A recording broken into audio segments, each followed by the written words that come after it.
আচ্ছা শোনো না, আমার না খুব ঘুম আসছে। আচ্ছা জান, তুমি শুয়ে পড়ো। আচ্ছা ঠিক আছে।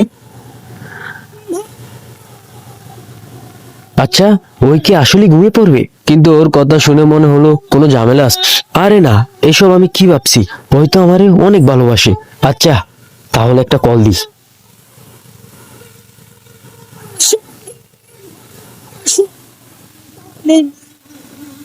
আবার কি হলো বলো।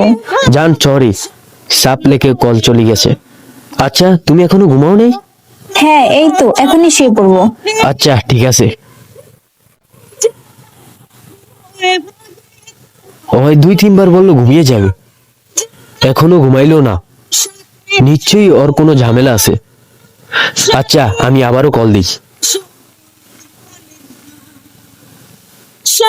আপনি যে নম্বরে কল করেছেন তা এই মুহূর্তে ব্যস্ত আছে। আরে, ওই কার সাথে কথা বলছে? আচ্ছা, আবারও কল দিই। আপনি যে নম্বরে কল করেছেন তা এই মুহূর্তে ব্যস্ত আছে। তাহলে আমি যেটা সন্দেহ করছিলাম সেটাই হলো।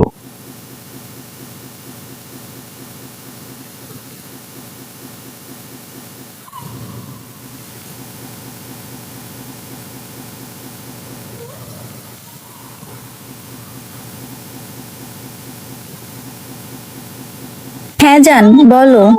আসলে তোদের মতো মেয়েরা ভালোবাসার পাওয়ার যোগ্যই না, আর তোদের সাথে যারাই টাইম পাস করে তারাই তোদের যোগ্য। আর শোন, তুই আমারে কখনো কল দিবি না।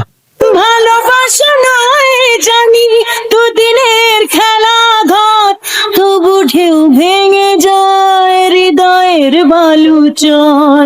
এত প্রেম নিয়ে বুকে দূরে আছি কোন সুখে, এত প্রেম নিয়ে বুকে দূরে আছি কোন সুখে। সে